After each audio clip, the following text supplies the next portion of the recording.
নতুন করে spy universe ইউআরএফ এর যে স্পাই ইউনিভার্স রয়েছে, যে ইউনিভার্সের অংশ হিসেবে রয়েছে, আমাদের এক্সপেকটেশন ফুলফিল হবে, আমরা তাহলে সন্তুষ্ট হব।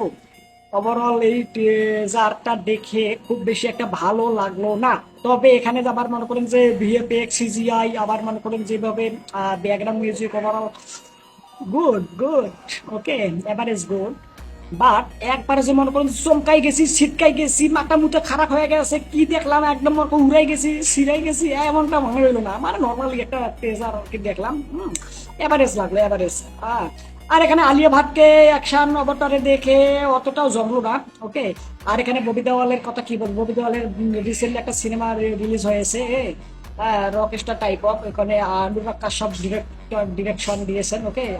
আর ওই সিনেমাটা দেখবো রিসেন্টলি, ওকে। দেখে এসে আপনাদের অবশ্যই মতামত তুলে ধরবো আমি। আর হচ্ছে ওরকম টাইপ অফ লাগলো ববি দেওয়ালের ক্যারেক্টারটা। আর কি বলবো, ভালো বিষয়বস্তু চাচ্ছি বলতে, ভালো বিষয়বস্তু কি রয়েছে, cinematography, colour grading, background music, Alia Bhatt average. মানে আমাকে মনে করেন যে খুব বেশি যে ভালো হয়নি আর কি, মনে করেন যে এভারেজ বলতে পারি। এখন দেখার বাকি সিনেমাটা তারা কিভাবে প্রেজেন্ট করে, যদিও এখানে তারা বলেছে যে ধরুনটা সিনেমাটা দেখার পরে এখানে বেশ কিছু চেঞ্জ করেছে তারা, তবে এখানে চেঞ্জ তো কিছুই দেখলাম না, নর্মালি মনে হইলো। এখন দেখার বাকি সিনেমাটার মধ্যে আসলে কতটা পরিবর্তন করেছে আর সিনেমাটা হয়ই বা কেমন, ওকে।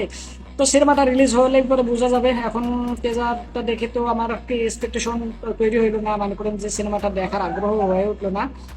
তবে বাকি দেখি, তারপরে সিনেমাটা দেখবো। যদিও আলিয়া ভাট, ববি দেওয়াল, তাছাড়া স্পাই ইউনিভার্সের একটা সিনেমা, স্পাই ইউনিভার্সের সাথে মনে করি যেখানে রিলেট রয়েছে, মানে কানেক্ট রয়েছে, যে আর কারণে এখানে ঘোষণা এসেছিল ঋত্বিক রোশনের কেমিও থাকবে, এখানে সালমান খান, শাহরুখ খানও থাকতে পারে, দেখা গেল, ওকে। তাদেরকে মনে করেন যে একটা কেমিও তাদের চাইলেও রাখতে পারে। এখন দেখার, দেখি কি হয় সিনেমাটা।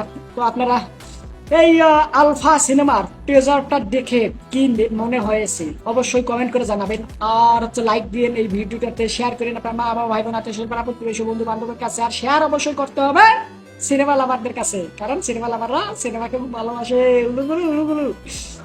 আর ইউটিউবে হলে সাবস্ক্রাইব, আর অন্যান্য প্ল্যাটফর্মে হলে ফলো। আর পাশাপাশি আমাদের বাদশাহ অনফরম্যান টিমের যতগুলো অর্থ উপার্জনের মাধ্যম রয়েছে, সমস্ত মাধ্যমের উপার্জিত অর্থের 50% হিউম্যানিটাল বাদশা ফাউন্ডেশনে প্রদান করা হয়। আর এখানে আপনি আপনার অবদান রাখতে হলে আমাদের কন্টেন্টে দেখতে হবে, লাইক করতে হবে, আপনি আপনারা অবদান রাখতে পারেন। তো আমি আর বেশি কিছু বলবো না, অনেক বকবক করে ফেললাম। আপনারা আপনাদের মতামত কিন্তু অবশ্যই কমেন্ট করে জানাবেন। আমি দেখছি অনেকেই ভিডিও দেখে লাইক করে, শেয়ারও করে, কিন্তু কমেন্ট করে না। এটা আবার কিরম কথা, কমেন্ট অবশ্যই করতে হবে, না হলে আমি বুঝবো কিরম করে আপনার মূল্যবান মতামত। আমি আমার মতামত তুলে ধরার জন্য কত সুন্দর কন্টেন্ট নির্মাণ করলাম, আর আপনারা আপনাদের মতামত কমেন্ট করে জানাতে পারেন না, এগুলো কিন্তু কথা, এগুলো